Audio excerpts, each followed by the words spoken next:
Partai Keadilan Sejahtera atau PKS membuka lembaran baru dengan menyatakan kesiapan untuk kembali bergandengan dengan Anies Baswedan. Pak Anies, tokoh Indonesia, saudara kita, saudara PKS, orang yang mempunyai potensi.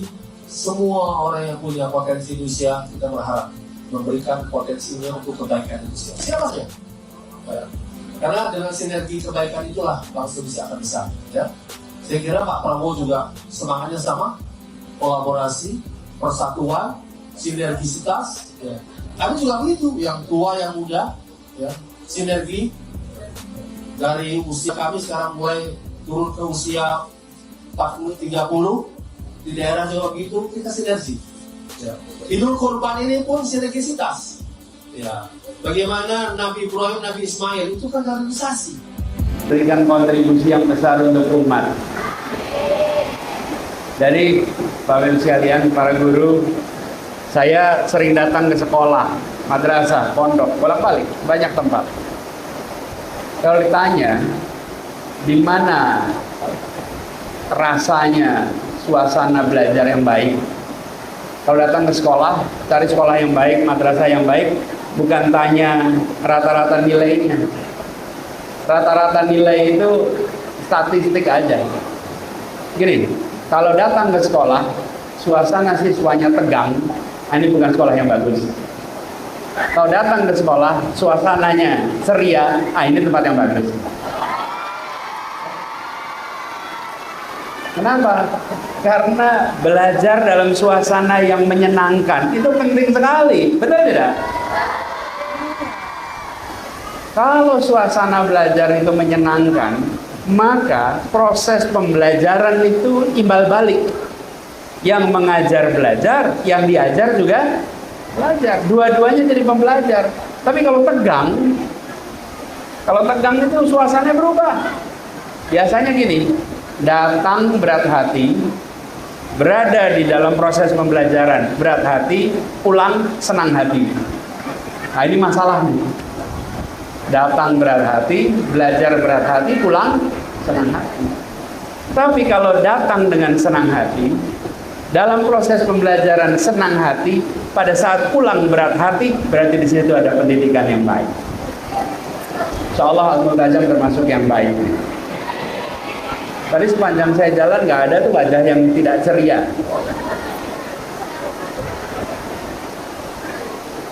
Nah, saya dapat tugas. Saya datang ke sini mau silaturahmi. Nggak tanya dapat tugas suruh bicara rupanya di sini. Ya. Membangun generasi emas Indonesia dari pesantren.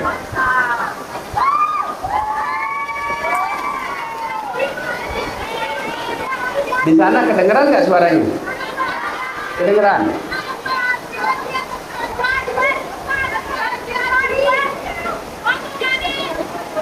Ekspresif betul. Bapak sekalian, kalau kita bicara tentang generasi emas, saya turun boleh ya? Ya. Biar lebih dekat nih materialnya. Jadi, saya mau bicara, dengerin ya, dengerin.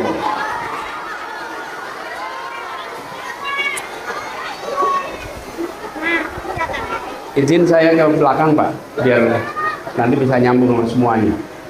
Ya, jadi adik-adik semua, ini saya ngobrol sama adik-adik santri ya, jujur ya, sama adik santri ya. Jadi mana mulai barisan santri di mana nih? Apa? Ya, boleh.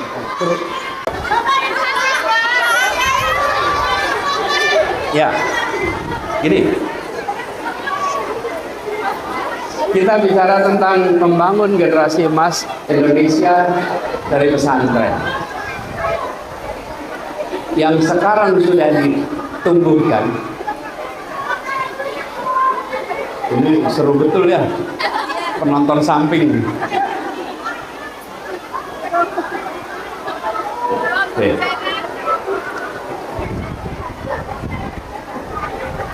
Nah, biar lewat dulu deh. Ya,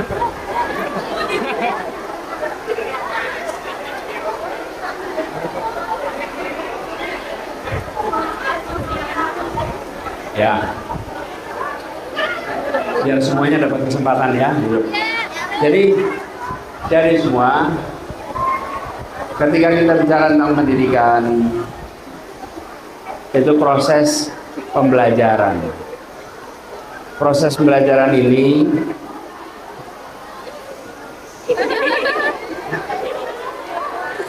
saya jadi susah konsentrasi ini.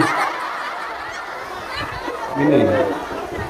Jadi ketika kita bicara proses pendidikan, ada beberapa hal yang sudah sering diungkapkan, tapi saya ingin ulang di sini. Ketika kita bicara masa depan, pondasi nomor satu adalah karakter. Tak ada yang lain. Bahasa kita namanya akhlak. Nomor satu. Ke depan tidak ada yang lain. Kenapa? Makin ke depan, makin kita hidup dalam era transparan. Hari ini belum dalam era transparan yang lengkap.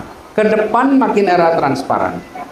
Sehingga kita harus bekali anak-anak kita dengan karakter-karakter dasar yang di masa depan akan menjadi amat penting. Karakter ini ada unsur integritas. Ini penting. Kenapa? Oh, nama angkatannya? Angkatan? Oh. Berarti yang angkatan itu harus 100% integritasnya. Angkatan integritas. Apa integritas itu? Ayo. Apa integritas itu? Coba salah satu. Integritas apa? Acungkan tangan, acungkan tangan. Acungkan tangan. Siapa acungkan tangan? Ayo. Kamu. Yuk sini. Maju. Betul nggak? Bawa, Berapa? banyak Pak, ada usia 30-an. Siapin 15-20 di sini. Siapa? Saya tanda tangan. Siapa? Yuk, apa itu integritas? Sini. Namanya siapa? Nama aku Nadia. Nadia. Yuk, Nadia dari mana? Dari Tegal. Tegal. Ya. Kelas berapa sekarang? Kelas 8. Kelas 8. Yuk, apa integriti itu apa? Integritas. Integritas itu satu kesatuan itu yang mematahkan aura kewibawaan dan kejujuran.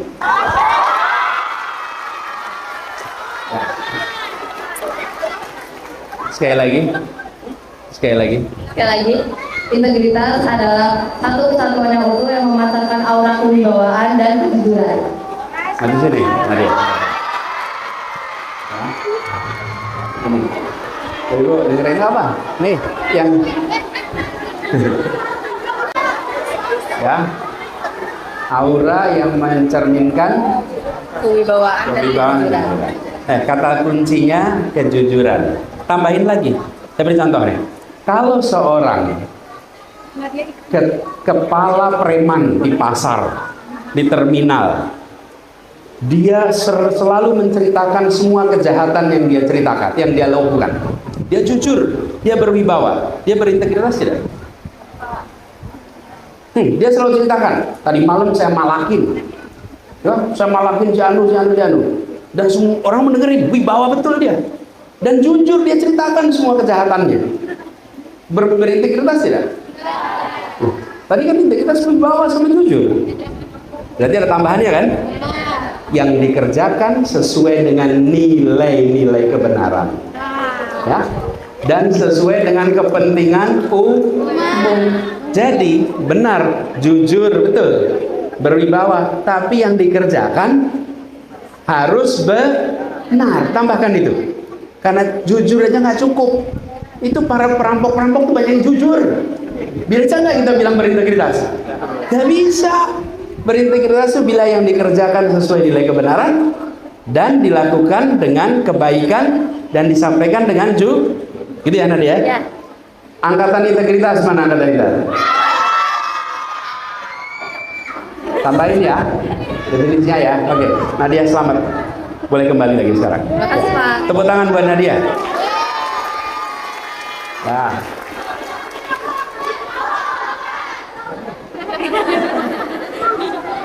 Perwakilannya keren. Nah, terusin sekarang. Jadi satu karakter. Teman-teman sekalian, kenapa saya katakan integritas ini paling penting? Di negeri ini kita bicara tentang Indonesia. Salah satu masalah paling besar di negeri ini adalah soal integritas. Praktek korupsi itu gejalanya. Penyakitnya adalah tidak adanya integritas. Sakit panas itu gejala. Ibu-ibu lihat anaknya sakit panas, mau dikasih Panadol terus nggak sembuh. Kenapa? Panas itu ada infeksi. Selama infeksinya tidak dibereskan, gejalanya nggak akan pernah hilang. Walaupun dikasih Panadol, kalau infeksinya nggak dikasih antibiotik, nggak akan pernah sembuh. Itulah sebabnya problemnya harus diberesin, namanya ke depan sekalian. Di berbagai negara, setiap orang punya rekaman seumur hidup. Hari ini Indonesia belum, tapi ke depan punya rekaman seumur hidup. Pernah melanggar di Kabupaten Kuningan, pindah kabupaten lain diingat karena ada catatan kriminal rekod namanya.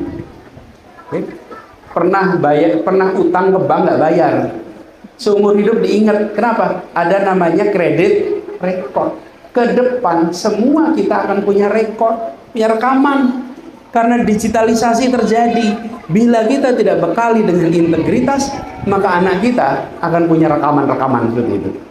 Ini negeri ini, seluruh dunia sedang bergerak nih.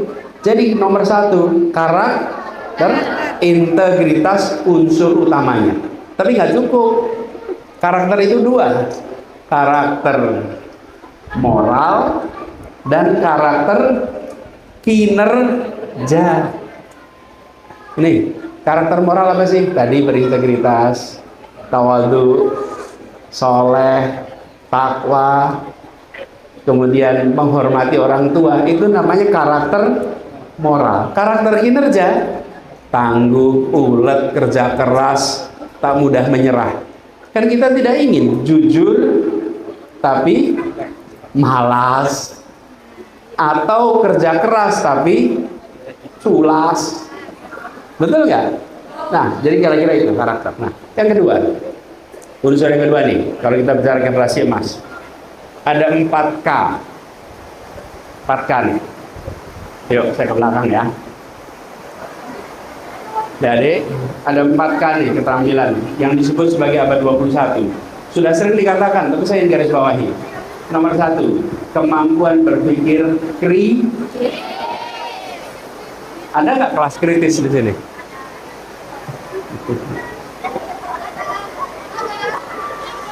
Kemampuan berpikir kritis. Yang kedua, kemampuan untuk saya jauh dari sana ya, jauh dari mikrofon ya. Mikrofonnya nggak jalan. Jalan. Ini.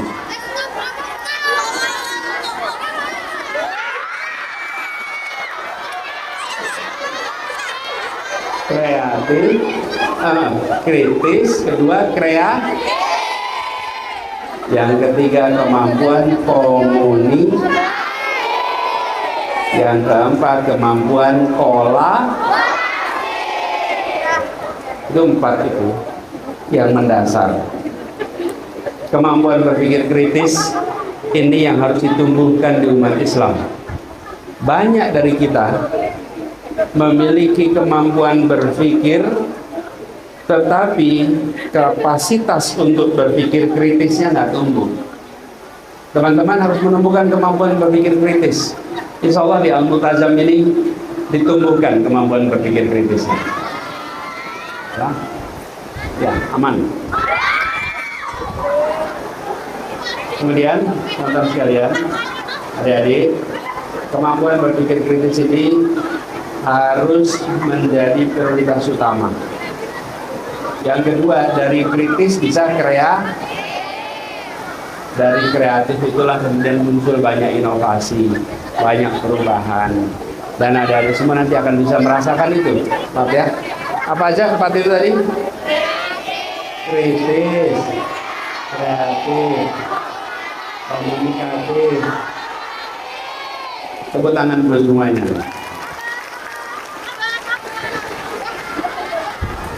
Jadi lalu saya ingin ajak kepada adik-adik semuanya, jadilah titip di pondok ini jadi santri yang aktif. Jangan jadi santri yang pasif. Jadi santri yang aktif. Yang aktif itu artinya apa? Jangan hanya ikut aktivitas intrakurikuler. Ada kegiatan intrakurikuler, ada kegiatan ekstrakurikuler, ada kegiatan non-kurikuler, ada disebut dengan co-kurikuler. Jangan hanya aktif di dalam intrakurikuler, tambahkan. Dan itu nanti akan mengembangkan potensi Anda. Potensi apa? Khususnya potensi kepemimpinan. Karena ini yang akan bisa menjadi bekal. Yang berikutnya, penguasaan bahasa wah senang sekali di sini bahasa internasional sudah jadi prioritas, bukan? Pada bisa bahasa apa aja di sini? Bahasa Arab, bahasa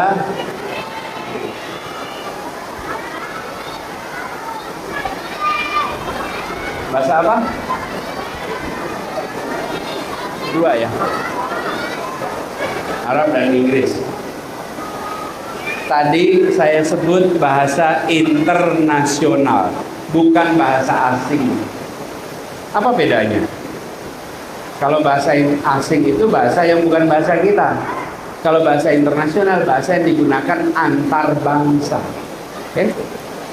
Bahasa Thailand itu bahasa asing, tapi bukan bahasa Nah, yang kita harus kuasai bahasa Kalau adik-adik menguasai bahasa internasional, maka insya Allah nantinya akan menjadi alumni-alumni yang membawa nama baik Al-Multazam dan Indonesia ke gelanggang internasional. Karena bahasanya ada. Kalau nggak bisa bahasa internasional, yang arenanya lokal. Betul tidak? Nih, adik-adik harus menguasai, kalau di sini jadi 4 bahasa nih. Teman-teman, kalau kita melihat dan mengingat betapa sakitnya Pak Anies Baswedan ketika dikhianati oleh PKS ya, pada saat di Pilgub Jakarta kemarin, bagaimana dukungan yang seharusnya diberikan oleh PKS ya kepada Pak Anies Baswedan ternyata dicabut, teman-teman, dan mereka mendukung Ridwan Kamil ya dengan Suswono. Ini membuat mata para pendukung Anies Baswedan menangis kala itu, bagaimana mereka mengharapkan Anies Baswedan maju menjadi calon gubernur Jakarta.